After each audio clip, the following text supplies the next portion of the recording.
जब भी एस्ट्रोलॉजी या इल्म नजूम की बात होती है ना, तो बहस फौरन इस पर शुरू हो जाती है कि भाई ये सच है या झूठ। लेकिन आज हम इस बहस में नहीं पड़ेंगे। हम इसे एक बिल्कुल अलग जाविये से देखेंगे, एक ऐसी सकाफती टेक्नोलॉजी के तौर पर जिसने पिछले 6000 सालों में खुद को बार बार इंसानी तहजीब के साथ साथ बदला है। तो सवाल ये है कि आखिर ये सफ़र तय कैसे हुआ। हम गारों में बैठकर मौसमों का हिसाब लगाने से लेकर आज अपने फ़ोन पर एक ऐप खोलकर रोज़ का जायचा देखने तक आखिर पहुंचे कैसे। ये कहानी इतनी दिलचस्प और गैर मुतवक्के है कि आप सुनकर हैरान रह जाएंगे। इस पूरे सफ़र का जो मरकज़ी ख्याल है ना, वो ये है कि इल्म नजूम ने हमेशा अपना ऑपरेटिंग सिस्टम अपग्रेड किया है। आप यूँ समझ लें कि जैसे जैसे इंसानी तहजीब बदली, ज़राअत से रियासत की तामीर तक और फिर जदीद नफ्सियात तक, इल्म नजूम ने भी खुद को उसके मुताबिक ढाल लिया ताकि वो हर दौर में लोगों के लिए रेलेवेंट रहे।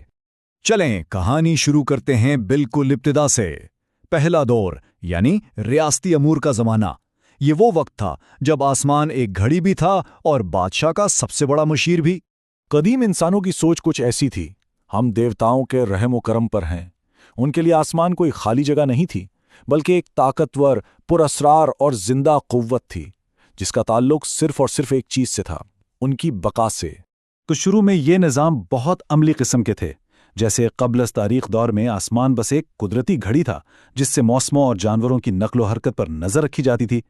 फिर मेसोपोटामिया में इसे एक बाकायदा शक्ल दी गई।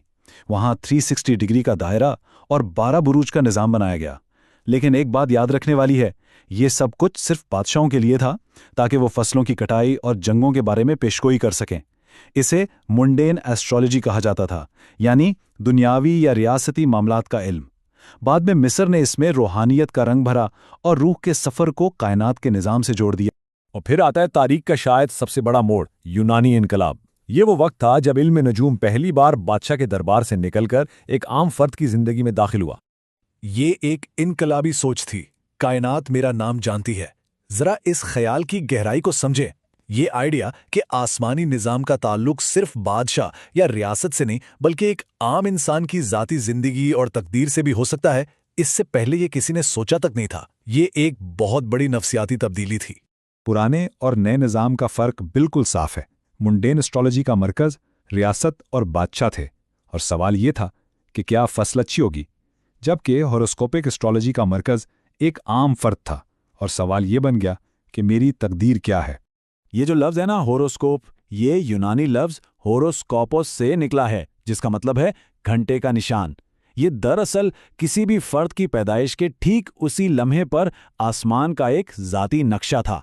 समझ लें, एक कॉस्मिक फिंगरप्रिंट। और यही वो तसव्वुर है जो आज की मगरबी एस्ट्रोलॉजी की बुनियाद है। इसके बाद हम इस दौर में दाखिल होते हैं जहां इल्म नजूम अपने फिक्री उरूज पर पहुंचा, और इसे सिर्फ कोई तोहम परस्ती नहीं बल्कि एक संजीदा बैनुल उलूमी साइंस के तौर पर देखा जाने लगा। इस दौर में इल्म नजूम को आप उस जमाने की थियरी ऑफ एवरीथिंग कह सकते हैं। ये एक ऐसा जामे निज़ाम था जिसके बारे में माना जाता था कि कायनात के बड़े उसूलों से लेकर इंसानी जिस्म की छोटी से छोटी बीमारी तक हर चीज़ की वजाहत कर सकता है। ख़ास तौर पर इस्लामी सुनहरे दौर में अलबेरूनी जैसे अजीम स्कॉलर्स ने इसे जादू नहीं बल्कि एक पेचीदा फिजिक्स की तरह समझा। उन्होंने पेशगोई के मॉडल्स को रियाजी के उसूलों पर मजीद बेहतर बनाया, और उनका काम बर्रे सगीर तक भी पहुंचा।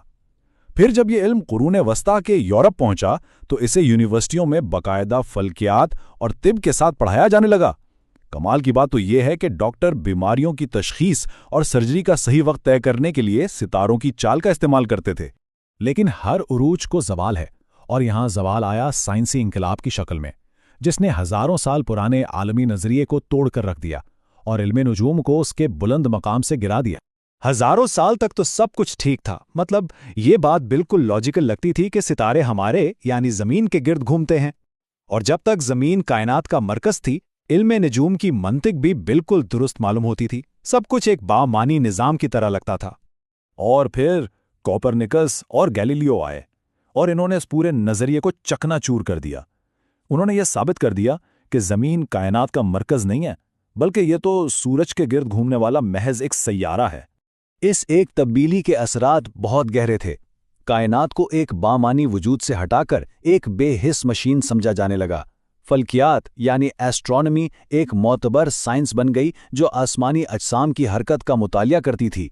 جبکہ علم نجوم یعنی ایسٹرالوجی سے اس کی سائنسی حیثیت چھین لی گئی اور اسے صرف خفیہ علوم تک محدود کر دیا گیا۔ اس کے بعد تو صدیوں تک یہ زوال کا شکار رہا۔ اور اب آتے ہیں کہانی کے آخری اور شاید سب سے حیران کن باب پر، جدید دور میں علم نجوم کی غیر متوقع واپسی اور اس کی بالکل نئی شکل۔ 20ویں صدی میں اس کی واپسی کی کہانی 3 حصوں میں ہے۔ پہلا قدم تھا ماس میڈیا۔ 1930 میں اخباروں میں سورج کے حساب سے زائچے چھپنے لگے اور یہ پاپ کلچر کا حصہ بن گیا۔ پھر دوسرا قدم تھا نفسیات کا۔